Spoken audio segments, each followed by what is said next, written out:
जी से शुरू होता है हर सवाल और हर जरूरी सवाल के जवाब के लिए तजुर्बे, तहकीक और हकाइक पर मबनी पाकिस्तान का सब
जोड़ना चाहती है, लेकिन सिंध के अवाम को अकेला क्यों छोड़ के आई है।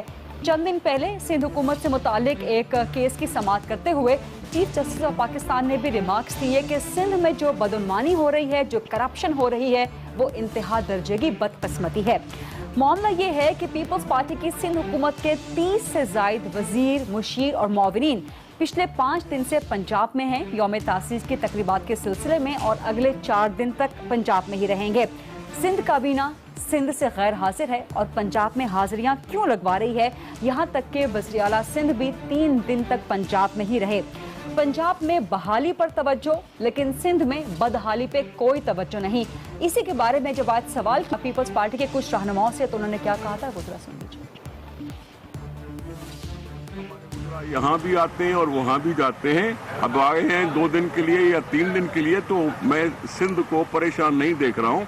वहाँ काम भी चल रहा है, वहाँ अफसर भी हैं और हुकूमत भी है, और ये काम चल रहा है। इसी का जवाब कमरजमान कायरा साहब ने भी दिया था।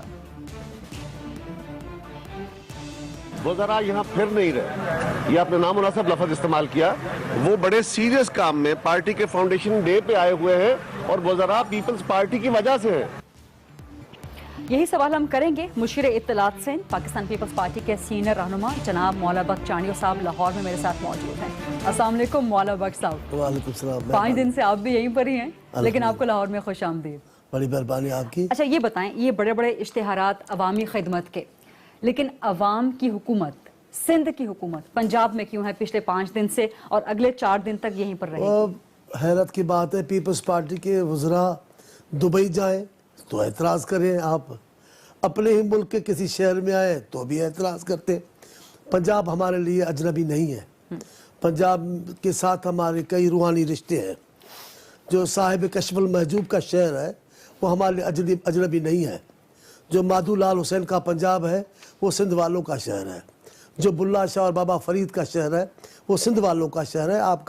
आपको मुझे नहीं पता, मैं आपकी ज़ात के लिए नहीं कह रहा, आपकी जो फिजा है क्यों हमारा यहाँ होना आपको खटकता है, हमें बिल्कुल बुरा नहीं लगता खटकता। है। नहीं, जवाब सबसे पहले आपको खुशामदीद जवाब कहा। पूछ, वो शख्सी तौर पे आपने किया, मैं जी आपका आया नू, बल्कि आपको पंजाब में शुक्रगुजार कहा हूँ। लेकिन ये लेकिन क्यों सिंध भी तो अपने- शाह अब्दुल लतीफ भिटाई की धरती है। तो सिंध खाली नहीं है, सिंध में बैठे हैं लोग, कुछ लोग आते हैं, आपको शेड्यूल का पता नहीं ना, जिस दिन होंगे 4 को सबके सब यहाँ होंगे, 30 को आए फिर चले गए, फिर 4 को फिर सब होंगे कि हमारी तंजीम का चौथा। लेकिन इस वक्त भी 30 से ज्यादा वजीर, मुशीर, मुआविनीन और दीगर अफराद पंजाब में मौजूद हैं। हजारों आए हुए हैं, हजारों कहे, 30 नहीं है, लेकिन ये कोई बड़ी बात नहीं है। देखिए ना, अपने मुल्क के सिंध हुकूमत सिंध से गैर हाजिर है, आप कह रहे हैं बड़ी बात नहीं है। कहाँ है गैर हाजिर? आज तो दुनिया के एक कोने से दूसरी कोने तक आपके इस सिस्टम के जरिए हुकूमतें हो रही है, कारोबार चल रहे हैं, इदारे चल रहे हैं। आप इतने चंद 100 के फासले पे ब्यूरोक्रेसी चला रही है, ब्यूरोक्रेसी चला रही है सिंध को इस वक्त। ऐसा नहीं है, ऐसा नहीं है। सीएम वहाँ, वज़ीर आला सिंध वहाँ बैठे हुए हैं। 3 दिन यहाँ थे, 1 दिन के लिए आए, 3 दिन एक दिन के लिए आए, 1 दिन के लिए आए, वज़ीर साहब से मिले फिर चले भी गए। लेकिन ये कोई बड़ी बात नहीं, अपने पार्टी के मामले के हवाले से आए हैं यहाँ, क्योंकि ये शहर हमारी जन्मभूमि है, हमारी पार्टी का, बिल्कुल सही पीपल्स पार्टी की जन्मभूमि है लाहौर। हम और तमाम चीज़ें भुट्टो साहब वाले रंग में आ रही है, लोगों को बिलावल साहब के चेहरे में भुट्टो साहब नजर आए। पंजाब आपकी सियासी जन्मभूमि है, लेकिन सिंध जो है वो आपके लीडर्स की, आपके भुट्टो फैमिली की जन्मभूमि है। सिंध में हम, और उसको आप लोग जिस तरह से बदहाली के, ये आपके कहने की बातें हैं। अच्छा, मैं कहता हूँ बच्चों के अगवा इतने हुए हैं लाहौर में, क्यों इस तमतराक से उसका तस्करा नहीं करते? हम वो सवाल भी करते हैं। सैकड़ों बच्चे, देखिए ना, अकेला गरीदा भी आपकी बात नहीं है, पूरी मीडिया की बात है, क्यों नहीं कहते? सैकड़ों बच्चे चंद महीनों में, साला एक मच्छर पूरे लाहौर को लिए बैठा है, पूरी हुकूमत को एक मच्छर, उस पर क्यों नहीं बातें होती? हॉस्पिटल्स के माहौल तो देखिए, आए दिन प्रोग्राम आते हैं, खवातीन की जितनी तौहीन जिस इस अंदाज से यहाँ होती है कहीं नहीं। पंजाब हुकूमत के सवाल हम पंजाब हुकूमत से करेंगे ना? नहीं, ये हमारा केस है, आप पर केस है, आप हमसे पूछते हैं, मैं कहता हूँ वो सवाल क्यों नहीं उठाया जाए? अभी मैं देख रहा हूँ जो लाहौर में डकैतियों और अगवा की और वारदातें हो रही है, जो बदअमनी की लहर चढ़ी हुई, वो क्यों नहीं, वो गुड गवर्नेंस क्यों कहलाएंगी, कैसे कहलाएंगी? आपने कहा है अपने इंट्रो में, ये यहाँ तो बेहतर करना चाहते हैं, वहाँ वो कैसे तबाही है? अगर यहाँ मुस्लिम लीग जीते हो गरीदा बीबी बार बार, तो कारकर्दगी की बुनियाद है। अगर हम सिंध में बार बार जीते तो आपको वहां तो पीपल्स पार्टी की तबाह हो गई है, भाई हम जीत रहे हैं, लोग हम पर एतमाद। आपसे पूछता हूँ, बड़ी पढ़ी लिखी, चलिए मेरी बात को आप नहीं मानते, मेरी बात को आप तस्लीम नहीं करते। आप देखिए, चीफ जस्टिस साहब ने महकमा सेहत में करप्शन के हवाले से जिक्र किया, जो रिमार्क्स दिए वो मैंने भी बता दिए, वो इस वक्त हम चला भी रहे हैं। मैंने सुन लिया चीफ जस्टिस साहब, ऑडिटर जनरल की आज की रिपोर्ट आई है। हम शुक्र चीफ जस्टिस साहब के, मैं इतना बड़ा आदमी नहीं हूँ चीफ जस्टिस साहब पे बोलूं, उनके रिमार्क्स आते रहते हैं आए दिन सारी दुनिया में। अभी ये तो हमारे, एक बात आप नाराज न होना, जनरल की आज ही रिपोर्ट आई है, आप नाराज न होना, सिंध के पिछले बजट में 8 अरब से ज्यादा की बदउनवानी हुई। मेरे रिमार्क्स में आप ही नाराज न हो। यहाँ के लिए कुछ भी बात आए उस पर इतनी तवज्जो नहीं होती। हमारे लिए एक बात है, पूरी दुनिया के अखबार, आप यहाँ से उठ के जाएंगे तो हम पंजाब गवर्नमेंट से भी सवाल करेंगे ऑरेंज लाइन के मुताबिक। ट्रम्प बादशाह ने खत लिखा है जो गैर सरकारी खत है, ऐसे उसको पेश किया जैसे लव लेटर लिखा है उसने कि बस मेरा इश्क हो गया है नवाज शरीफ साहब से, बस ये हो गया है, अच्छे पाकिस्तानी, ये पाकिस्तानी, ऐसा मुल्क पाकिस्तानी। कितनी उसको मिल रही है, कोई नहीं से पूछता। आप क्यों जाती ताल्लुकात की बात क्यों करते हैं? आप पूछे ना, आप सुप्रीम कोर्ट में जाएं, आप सुप्रीम कोर्ट में नहीं जा रहे। देखिए बात, ये मामला सुप्रीम कोर्ट, उस लव लेटर को लेके आप सुप्रीम कोर्ट में जाएं। हम इस बात के आदी नहीं है सियासत को ले जाए सुप्रीम कोर्ट में। सियासत का मामला है, हम इनका सियासी मैदान में मुकाबला कर रहे हैं, कर रहे हैं। ज़िया-उल-हक से लेकर कल तक, आज तक भी हुकूमत एक नून लीग मुस्लिम लीग की है। जिस अंदाज से लाए जाते हैं वो आपको भी पता है। इन्होंने कहा हम एक भी बाहर का बंदा नहीं उठाएंगे, दूसरी पार्टी सारी की पूरी की पार्टी काफिले की उन्होंने जम कर दी। क्या अखलाकी हैसियत रह जाती है सियासी लिहाज से। जिस अंदाज से उन्होंने किया है आप हिसाब करें। ज़िया-उल-हक का जमाना गिने आज तक हर दौर में इनकी हुकूमत ऐसी ताकतवर हुकूमत जिसको कहीं नहीं, जहां जजेस इनके कहने पर है, टेलीफोन पे सजाएं देते हैं। चीफ जस्टिस पंजाब ने खत लिखा कि मेरे पे जाती तौर पे एहसान है शहबाज शरीफ साहब के और उनकी फैमिली के, और वो हमारे खिलाफ फैसले करते रहे, कोई उनसे नहीं पूछेगा। आप हिसाब करें जिस अंदाज से सुप्रीम कोर्ट के चीफ जस्टिस को भागने पे मजबूर किया, कोई और सूबे की पार्टी ऐसे करते। दूसरी बात आपसे पूछता हूं, कभी ये मुमकिन है गरीदा बीबी इतने बड़े सूबे का वजीर आला वफाकी हुकूमत के खिलाफ जुलूस निकाले? आती है आपको कुछ समझ में? है कोई ऐसी रिवायत? बिजली का बहाना बनाकर, लेकिन आप वफाक के खिलाफ वजीर आला क़यादत करेंगे, फिर जुलूस कैसे नहीं निकलेगा? हम मेरा वजीर आला करे क़यादत, देखिए इससे भी कई डबल लोग आ जाएंगे। जिस किस्म की रिवायत इन्होंने डाली हुई है ये खतरनाक है। अब आप बताएं, आपको तो एतराज है हम क्यों आए हुए, लेकिन जब हम आना चाहे, आपके आने पर एतराज नहीं है, आपका जमहूरी हक है कि आप यौम तासीस की तकरीबात पंजाब में करें, लेकिन एक हफ्ता, 5 दिन पहले 4 दिन मजीद रहेंगे। हम एक महीने वहाँ हमारे मामला चल रहे हैं, लोग बैठे, गुजरा बैठे हैं, ब्यूरोक्रेसी चला रही। अच्छा, एक मेयर कराची सफाई मुहिम चला रहे हैं, वजीर बल्दियात कल गए हैं कराची। हमने हिमायत की है, बिल्कुल हिमायत की है, लेकिन आज हिमायत की है मेरे सीएम साहब ने हिमायत की है, 3 दिन से अनाउंस कर चुके हैं। देखिए अच्छे काम किया, वजीर बल्दियात आज गए हैं कराची। हमारे मुझे नहीं पता उनकी मसरूफियात का, लेकिन ये आप दुनिया में यहाँ से बैठ के बात कर सकते हैं, क्यों नहीं? ये वीडियो लिंक्स, ये फलाना, ये वीडियो कॉल, क्या छुप के रह सकता है इस वक्त में?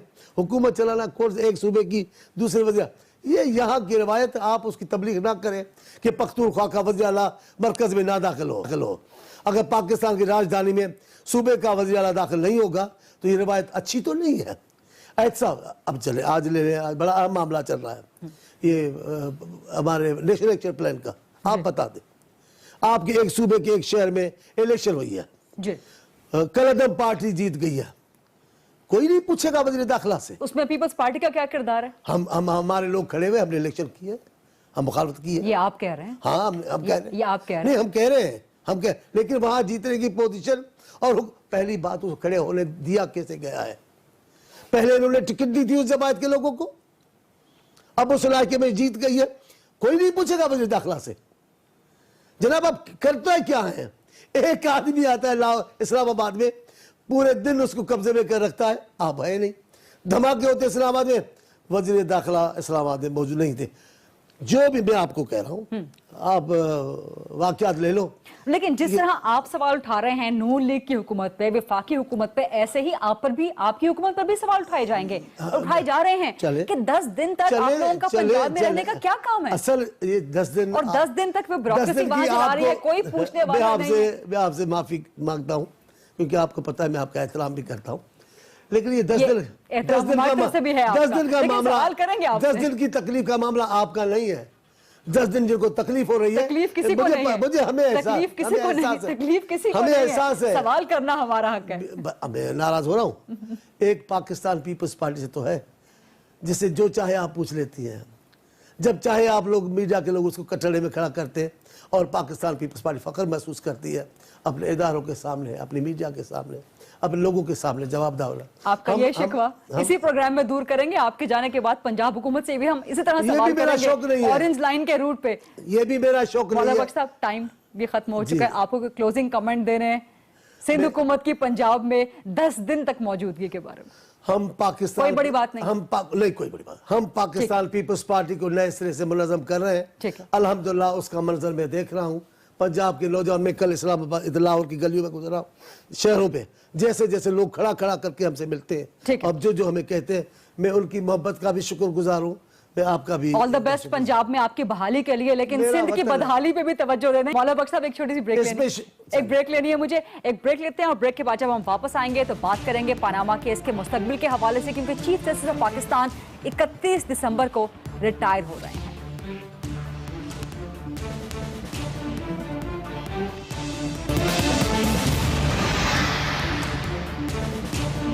जी welcome back. Chief justice of Pakistan 31 दिसंबर को रिटायर हो रहे हैं। उनके रिटायरमेंट के बाद पनामा केस का कानूनी मुस्तकबिल क्या होगा, बात करेंगे इस सेगमेंट में।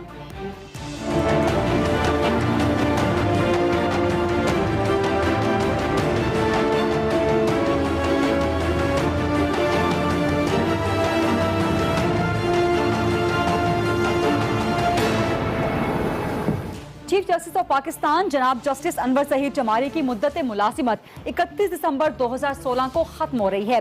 चीफ जस्टिस उस 5 रुकनी बेंच की सरबराही कर रहे हैं जो पनामा केस सुन रहा है और जिसके तहत तहकीकाती कमीशन बनने का इंतजार है। अब चूंकि 31 दिसंबर को चीफ जस्टिस रिटायर हो रहे हैं और अगर 31 दिसंबर तक तहकीकाती कमीशन पनामा के हवाले से नहीं बनता तो फिर इस केस का कानूनी मुस्तकबिल क्या होगा। चीफ जस्टिस की रिटायरमेंट की सूरत में 5 रुकनी बेंच फाल रहेगा या टूट जाएगा। क्या नए चीफ जस्टिस पनामा केस की समाअत करेंगे और अगर करेंगे तो क्या वहीं से रिज्यूम करेंगे जहां से सिलसिला मुनक़ता हुआ हो। इन्हीं तमाम अहम कानूनी सवालात को लेकर चलेंगे हम कराची, जहां से मुझे ज्वाइन कर रहे हैं मारूफ माहिर कानून जनाब बैरिस्टर फरोख नसीम साहब। अस्सलाम वालेकुम बैरिस्टर साहब, बहुत शुक्रिया वक्त देने के लिए प्रोग्राम के लिए। चीफ जस्टिस साहब रिटायर हो रहे हैं 31 दिसंबर को। उस वक्त तक अगर पनामा का तहकीकाती कमीशन नहीं बनता तो उसके बाद इस केस का कानूनी मुस्तकबिल क्या होगा। देखिए, एक तो आप ये प्रिज्यूम कर रही हैं कि कमीशन ज़रूर बनेगा, हो सकता है ना बने। 3 ऑप्शंस हैं। एक तो ये है कि कमीशन बने जैसे आप कह रही हैं, दूसरा ये है कि केस डिसमिस हो जाए यानी कमीशन बनने से पहले, और तीसरा ये है कि खुद सुप्रीम कोर्ट फैसला कर दे। अच्छा, अब आपका सवाल ये है कि अगर 31 दिसंबर तक ये तीनों चीज़ें नहीं होती जी, तो 1 जनवरी ऑनवर्ड्स कौन सी बेंच इसको केस को सुनेगी। जी, नॉर्मली ये होता है कि क्योंकि ये 5 जजेस हैं, कोशिश ये होती है कि ऑड नंबर्स में हो ताकि अगर कोई डिसेंटिंग ओपिनियन हो तो फिर वो बाय मेजॉरिटी फैसला हो सके। लेकिन होता ये है कि ऐसी सूरत में जब कोई एक जज रिटायर हो जाता है ड्यूरिंग द प्रोसीडिंग्स तो बाकी जो जजेस हैं वो उसको कंटिन्यू करते हैं तावक्त कि कोई ऐसी कोई सिचुएशन सामने आ जाए जिसमें ये हो कि जी ये 4 जजेस तो फैसला कर नहीं सकते, एक एक्स्ट्रा जज की ज़रूरत है 5 की, लेकिन यहाँ ऐसी सिचुएशन नहीं होगी। तो मुझे क्योंकि 4 जजेस भी फैसला कर सकते हैं और माजी में भी बहुत से ऐसे जजमेंट्स हैं जो 4 जजेस की पे मुश्तमिल बेंच ने फैसला किया है, तो मेरा अपनी हंच यही है कि 31 दिसंबर तक अगर इसका फैसला नहीं हुआ तो ये जो फिर बकिया 4 जजेस लर्नेड जजेस हैं वो इसका फैसला करेंगे। आपके जवाब ने बहुत से मजीद कानूनी सवाल उभार दिए हैं। सबसे पहला सवाल आपसे ये करना चाहूंगी, मजीद के 5 जजेस का जो बेंच है, आपने कहा कि ऑड नंबर इसलिए रखा जाता है ताकि अगर कहीं पर टाई हो जाए फैसले में, डिसीजन में, तो फिर मेजॉरिटी को प्रेफरेंस दी जा सके। तो 4 जजेस का फैसला क्या इस खास केस में उसमें कोई प्रॉब्लम नहीं हो सकती? क्या एक मजीद ऑड नंबर के लिए एक मजीद जज की जरूरत नहीं पड़ सकती? और खास तौर पे ऐसे मौके पे कि जब चीफ जस्टिस सरबराही कर रहे हों किसी खास केस की, किसी अहम केस की, और उनकी रुखसत हो जाए केस से, तो उसके बाद जो बाकी 4 जजेस बच जाएंगे, तो केस की क्रेडिबिलिटी, केस की वैल्यू क्या रहेगी, क्योंकि चीफ जस्टिस साहब फिर उस केस में शामिल नहीं होंगे। थैंक यू वेरी मच, बहुत अच्छे सवाल आपने किए हैं और मैं इसका पहला आपको जवाब दूं कि चीफ जस्टिस किसी भी अदालत का, चाहे हाई कोर्ट का या सुप्रीम कोर्ट का, he is the first amongst equals. यानी इसका मतलब ये है कि चीफ जस्टिस का जो जजमेंट होता है उसको कोई एक्स्ट्रा वैल्यूज की नहीं होती। जो सबसे जूनियर जज है उसका भी एक ही वोट होगा और चीफ जस्टिस का भी एक ही वोट होगा। तो एडमिनिस्ट्रेटिव पावर्स चीफ जस्टिस के पास जरूर हैं, लेकिन जो जुडिशियल पावर्स जो हैं वो तमाम जजेस की इक्वल हैं। एक तो ये, तो उसकी वैलिडिटी में और तरजीह में कोई फर्क नहीं है। दूसरी बात यह है कि अगर ये 4 जजेस का बेंच होता है जी, और टाई पड़ जाती है, तो टाई को रिजॉल्व करने के लिए फिर ये मजीद एक जज को जाए या डिवीजन बेंच को जाए या 3 जजेस को जाए, तो उस पे भी कोई कबात नहीं है। लेकिन फिर इस पर्टिकुलर केस का एक पॉलिटिकल एस्पेक्ट भी है। अगर, और हम चूंकि प्रिजम्पशन पे बात कर रहे हैं, हम हाइपोथेसिस पे बात कर रहे हैं कि 31 दिसंबर के बाद की सूरत हाल क्या कुछ बन सकती है मुख्तलिफ कानूनी एंगल से। अगर चीफ जस्टिस साहब अनवर ज़हीर जमाली साहब तो रिटायर हो जाएंगे, नए चीफ जस्टिस साहब नहीं शामिल होते, मौजूदा बाकी 4 जजेस ही इस केस को आगे चलाते हैं, तो फिर इस केस की चूंकि पॉलिटिकल वैल्यूज भी है, पॉलिटिकल एंगल भी है, और पॉलिटिकल पार्टीज जो हैं वो चीफ जस्टिस ऑफ पाकिस्तान पे ज्यादा रिलाई कर रही हैं इन टर्म्स ऑफ एतमाद एंड भरोसा, तो बाकी 4 जजेस के हवाले से अगर चीफ जस्टिस शामिल नहीं होते तो पॉलिटिकल पार्टीज के एतमाद और भरोसे की क्या वैल्यू रह जाएगी? ये सवाल मुनासिब नहीं है विद ड्यू रिस्पेक्ट, और मैं बताऊं क्यों जी। वो इसलिए कि पॉलिटिकल पार्टीज इस अदालत के सामने पॉलिटिकल पार्टीज नहीं है, वो फरीकैन है, यानी वो पार्टीज हैं, उनको अदालत जो है कोई पॉलिटिकल पार्टी समझ के केस नहीं डिसाइड कर रही है, बल्कि लेकिन बहरहाल इस केस के पॉलिटिकल एंगल्स तो हैं, तो पॉलिटिकल रिपरकशंस क्या हो सकते हैं आपकी नजर में? नहीं, मैं जवाब, मैडम जरा जवाब देने दें प्लीज। देखिए, ये 4 नहीं 5 जजेस पर दोनों साइड ने एतमाद अपना एक्सप्रेस किया है, और यही वजह थी कि पहले दिन जब अदालत ने दोनों साइडों से कहा कि आपको हम पे पूरा एतमाद है, ऐसा नहीं करना कि बाद में हम कोई जजमेंट दें तो आप बाद में यस नो करने लगे और क्या ये ठीक नहीं है वोट, तो दोनों साइड ने भरपूर एतमाद 5 के 5 जजेस पे दिया है, और 5 के 5 जजेस बड़े ऑनरेबल हैं। तो ये कहना कि एतमाद सिर्फ चीफ जस्टिस पे है वो दुरुस्त नहीं है। चीफ जस्टिस नो डाउट बहुत जबरदस्त जज हैं, ईमानदार आदमी हैं, लेकिन बाकी जजेस भी उसी तरह बहुत अच्छे हैं। ठीक है, बहुत बहुत शुक्रिया। नसीम साहब बात कर रहे थे और मुख्तलिफ प्रोबेबिलिटीज बता रहे थे कि 31 दिसंबर के बाद चीफ जस्टिस की रिटायरमेंट की सूरत में पनामा केस का कानूनी मुस्तकबिल क्या हो सकता है। प्रोग्राम में शामिल करते हैं एक छोटी सी ब्रेक, और ब्रेक के बाद जब वापस आएंगे तो हुकूमत पंजाब से सवाल करेंगे कि क्या वो ऑरेंज लाइन ट्रेन के नुकसान के एस्पेक्ट के मुतालिक हुकूमत से अवाम से गलत बयानी करती रही है।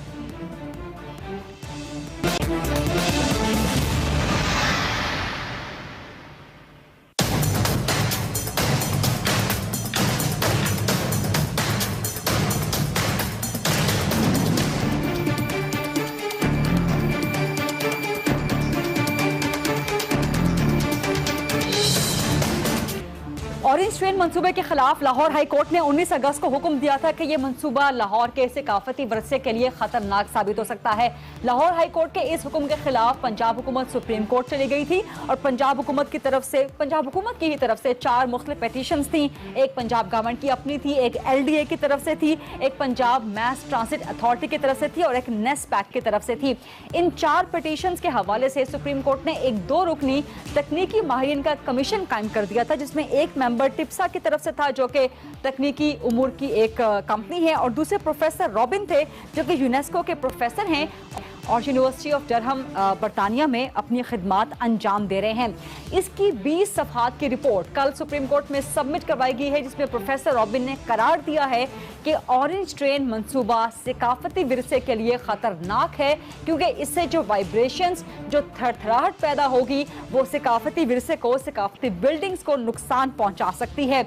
नेस्पैक की जो रिपोर्ट आई थी वो पंजाब गवर्नमेंट के मौकिफ को फेवर करती थी कि किसी भी किस्म की वाइब्रेशंस या किसी भी किस्म का लाहौर की ऑरेंज लाइन ट्रेन से सकाफती विरसे को कोई नुकसान नहीं है, लेकिन सुप्रीम कोर्ट के मुकर्रर करदा कमीशन के एक मेंबर ने कहा है कि इस ऑरेंज लाइन ट्रेन से सकाफती विरसे को शदीद नुकसान पहुंच सकता है।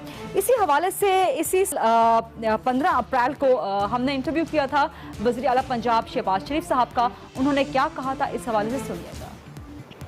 जो है इन्होंने झूठ बोला, इस मुट्ठी भर शराब किया नहीं चंद लोगों ने कि जनाब इसको गवर्नमेंट ऑफ पंजाब ये जहांगीर ये जो चौबुर्जी ये गिर जाएगा, शालामार बाग ये गिर जाएगा और इस तरह ये झूठ था, गलत बयानी थी, साबित हो गया। फिर कहा कि इनको जोफ पहुंचेगा, यानी ये कमजोर डैमेज हो जाएगा, वो भी हमने साबित कर दिया कि कोई डैमेज नहीं होगा। वज़ीर आला पंजाब साहब ने क्या कहा था वो आपने सुन लिया। क्या हुकूमत पंजाब गलत बयानी से काम लेती रही या सुप्रीम कोर्ट की इस तकनीकी माहिरीन की रिपोर्ट पर हुकूमत पंजाब को यकीन और एतमाद नहीं है? यही सवाल करेंगे। तर्जुमान हुकूमत पंजाब मलिक अहमद खान मेरे साथ मौजूद हैं। अस्सलाम वालेकुम मलिक साहब। वज़ीर आला पंजाब साहब की बात मैंने सुनवा दी, लेकिन अब सुप्रीम कोर्ट की 20 सफ़ों की रिपोर्ट सामने आ गई है। प्रोफेसर रॉबिन कहते हैं, यूनेस्को के हैं वो, कि इस ट्रेन मंसूबे से लाहौर के सकाफती विरसे को नुकसान पहुंच रहा है। क्या कहेंगे आप? देखिए, ये फर्स्ट ऑफ ऑल ये जो इम्प्रेशन है कि ये कमीशन की रिपोर्ट है, ये दो मेंबर्स पे कमीशन था जो सुप्रीम कोर्ट ने इसको मैंडेट ये दिया था कि वो नेस्पा की टेक्निकल कमेटी की रिपोर्ट को वो वेरीफाई कर दें, re-verification of the technical committee's report, कि इस बुनियाद पर करें जैसे आपने कहा कि थड़थड़ाहट से, उसकी वाइब्रेशन से ये जो विरसा है, सकाफती विरसा है, ये जो विरसा है जो शालामार बाग है, और इनको कोई नुकसान पहुंचने का खतरा है। Know the first point for this is कि ये जो प्रोफेसर रॉबिन कनिंघम हैं, ये आर्कियोलॉजी के एक्सपर्ट हैं, आर्कियोलॉजिस्ट हैं, और इनका टेक्निकल साइड पे एक्सपर्टीज नहीं है। No these were two people, no one was professor Robin Cunningham and second was टिप्सा। जो प्रोफेसर रॉबिन कनिंघम की रिपोर्ट है, उस रिपोर्ट में उन्होंने ये कह दिया कि लॉज को जो आर्कियोलॉजी जो हमारे एंटिक्विटीज एक्ट है उसको मलहूज़े खातिर नहीं रखा गया, उसकी रीडिंग भी उनकी करेक्ट नहीं थी। अब ये सुप्रीम कोर्ट ने देखना है कि जो रिपोर्ट प्रोफेसर कनिंघम ने दी है वो रिपोर्ट टेक्निकल साइड पर क्या उसकी कोई रेलेवेंस है।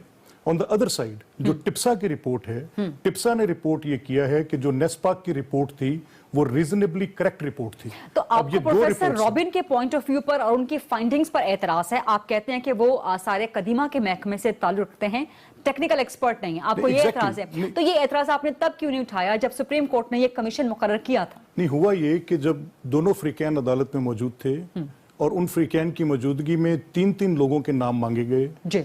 3 नाम रिस्पोंडेंट्स ने दिए, 3 नाम एपेलेंट्स ने दिए। अब एपेलेंट के केस में गवर्नमेंट ऑफ पंजाब के 3 डिपार्टमेंट अपील के अंदर वहां मौजूद हैं। तो हमने जो 3 नाम दिए वो कॉम्प्रीहेंसिवली डील करने वाली 3 कंसल्टेंट फर्म्स के नाम दिए, जिनकी ये एक्सपर्टीज है कि वो देखें कि इस विरसे को बचाना कैसे है और इस विरसे को अगर कोई नुकसान पहुंच रहा है तो कैसे देखना है। No actually government of Punjab ने प्रोफेसर रॉबिन के नाम पे एतराज उस वक्त क्यों नहीं किया जो अब कर रहे हैं? अब जब हम एतराज नहीं कर रहे, अब ये जो है ये सुप्रीम, लेकिन उनकी रिपोर्ट को भी आप नहीं मान रहे। नहीं, देखना ये है कि जब सुप्रीम कोर्ट के पास ये केस है और कमीशन की रिपोर्ट आ गई है और 2 रिपोर्ट्स आ गई हैं, एक रिपोर्ट वो है जो प्रोफेसर कनिंघम की है, जो दूसरी टिप्सा की। इस पर सुप्रीम कोर्ट का फैसला तो आना है। अगर आपके हक में आ गया तो वेल एंड गुड आपके लिए, अगर आपके हक में नहीं आया तो आपका प्लान बी क्या है? रूट चेंज होगा, रूट चेंज होगा? नहीं, ऐसा नहीं है। इसमें आप मुझे थोड़ी इजाजत दें प्लीज।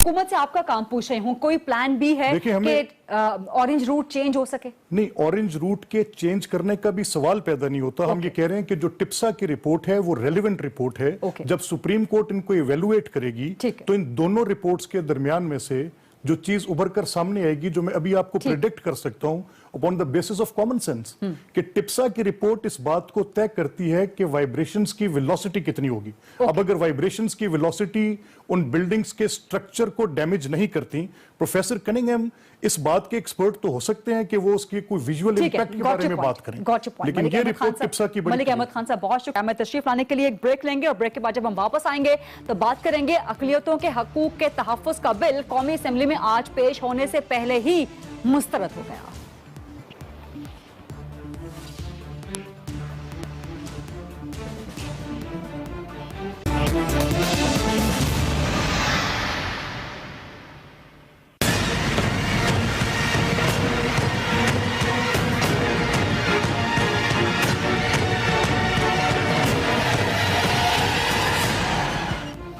Welcome back. कौमी असेंबली की कायमा कमेटी बराए इंसानी हुकूक में आज अक़लियतों के हकूक के तहफ़्फ़ुज़ का बिल पेश किया गया, जो कि कौमी असेंबली में जाने से पहले ही मुस्तरद कर दिया गया।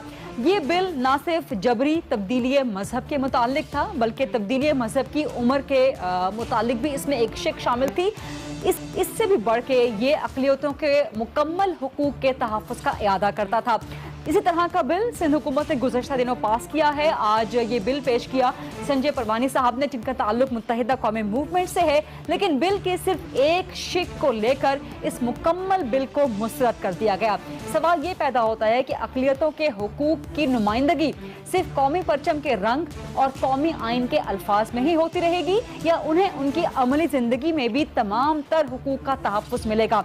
यही सवाल आज प्रोग्राम में उठाएंगे संजय साहब, जिन्होंने इस बिल को पेश किया था, और कौमी असेंबली की कायमा कमेटी जिसने इस बिल को मुस्तरद किया है उसके चेयरमैन बाबर नवाज साहब, जिनका ताल्लुक नून लीग से है, वो भी प्रोग्राम में मौजूद होंगे। संजय परवानी साहब आदाब, और ये बताएं कि किस मामले पे इस अक़लियती हुकूक के तहफ़्फ़ुज़ के बिल को मुस्तरद कर दिया गया। पहले तो बहुत शुक्रिया, आपने मुझे आज मौका दिया कि इस बारे में बात कर सकूं। जो आज बिल था जी, बेसिकली ये बिल कुछ दिनों पहले भी सिंध असेंबली में भी ये पेश हुआ था, और बिल्कुल यूनानिमसली सब पार्टियों ने मिलकर ये बिल पास किया, जिसे माइनॉरिटी प्रोटेक्शन 2016 बिल कहते हैं। ये बिल बेसिकली इसमें और सब चीजें नॉर्मल हैं। बेसिकली जो आज एतराज उठाया गया वो ये था कि भाई कि 18 साल की उम्र से पहले, हमारा ये कहना था कि जो 18 साल पहले उम्र से पहले जो लोग फोर्स कन्वर्जन या किसी की फोर्स कन्वर्जन या फोर्स जबरी तब्दीली मजहब, जी हाँ बिल्कुल, मेरा ये कहना था, हमारी पार्टी का ये कहना था कि भाई 18 साल की उम्र एक लिमिट मानी जाए उसमें, ताकि लोग अपने एक होश हवास में होते हैं, जो भी अपना रिलीजन चेंज करना चाहता है तो अपनी मर्जी से करे, फोर्सली नहीं हो। फोर्सली तो जाहिर है कोई भी नहीं चाहेगा कि फोर्सली हो, एटलीस्ट 18 साल की उम्र से ऊपर वो एटलीस्ट समझदार होता है, अपने फैसले खुद कर सकता है, ना कि कोई 8 साल की उम्र में कोई रिलीजन चेंज कर रहे हैं 10 साल के, जो ये प्रीवियसली सिंध और पूरे पाकिस्तान में होता रहा है। हमारा क्वेश्चन ये था बस। ठीक है संजय साहब, बाबर नवाज साहब ने भी मुझे ज्वाइन कर लिया है। अस्सलाम वालेकुम बाबर नवाज साहब। अस्सलाम वालेकुम। ये इस तरह का बिल सिंध असेंबली चंद दिन पहले मंजूर कर चुकी है, लेकिन कोई बाइंडिंग नहीं है कौमी असेंबली पे कि जो सिंध असेंबली करे वही कौमी असेंबली भी वही बिल मंजूर करे। लेकिन बहरहाल ये सिर्फ तब्दीली मजहब के मुतालिक बिल नहीं था, तब्दीली मजहब के मुतालिक कोई कानून नहीं बनना था, ये अक़लियतों के मुकम्मल हुकूक के तहफ़्फ़ुज़ का बिल था। इसे आउटराइटली क्यों रिजेक्ट कर दिया गया? सबसे पहले तो मैं आपको ये क्लियर करता जाऊं कि पाकिस्तान में अक़लियतों को जितनी आज़ादी है उतनी दुनिया में शायद कि किसी और मुल्क में हो। नंबर 1 ये बात आ जाती है। नंबर 2 जो उन्होंने उसमें बात की थी कि 18 साल की उम्र को इसमें बाउंड कर दें कि 18 साल की उम्र तक बंदा मजहब चेंज ना कर सके, तो मेरा ख्याल में कि ये इंसानी हकूक़ की, मैं भी इसको भी खिलाफ वर्जी कि अगर एक बच्चा 17-18 साल की उम्र से कम में अगर वो चाहता है कि लेकिन बाबर साहब इस मामले पे कौमी असेंबली में डिबेट हो सकती थी, इसीलिए कौमी असेंबली डिबेट का फोरम है, वहां पर डिबेट हो सकती थी, इसमें मजीद अमेंडमेंट्स हो सकती थी। 18वीं तरमीम के बाद ये तमाम चीजें ऑलरेडी चली गई हैं सूबों के पास, नंबर 1। नंबर 2 हमारे कुछ भाई गए थे सुप्रीम कोर्ट में यही सेम चीज लेके, और सुप्रीम कोर्ट ऑलरेडी इसको रिजेक्ट कर चुकी है, तो इसमें ये बात भी बड़ी अहम है। तो आई थिंक के जो भी मेंबर्स ने इसमें दो मामले बहुत से दीगर मामलात हैं। सेहत सूबाई मामला है 18वीं तरमीम के बाद, लेकिन विफाकी वजीर सेहत भी होती हैं, और इस्लामाबाद और फाटा और दीगर इलाके फेडरल गवर्नमेंट के अंडर आते हैं। तो आप समझते हैं कि यहाँ पर कोई अक़लियत, आप समझते हैं कि यहाँ पर कोई अक़लियतें नहीं होंगी? जिनके हुकूक का तहफ़्फ़ुज़ होना चाहिए? देखिए, जो बात संजय भाई आज लेके आए थे कि जबरदस्ती मजहब चेंज करवाया जा रहा है या जबरदस्ती शादियां हो रही हैं, तो मैंने उनको वहां पे एक बड़ी अच्छी मिसाल दी कि आज से कुछ दिन पहले अगर आपको याद हो तो पिम्स में एक हादसा पेश आया था बच्ची के साथ ज्यादती वाला। तो वो एक हिंदू ने किया था, वो हिंदू बाय बर्थ मुसलमान था, बाद में उसने मजहब चेंज किया, तो उसको किसी ने मारा नहीं, उसको किसी ने कुछ बुरा भला नहीं कहा, बल्कि मुस्तकबिल में गलती भी उससे हुई।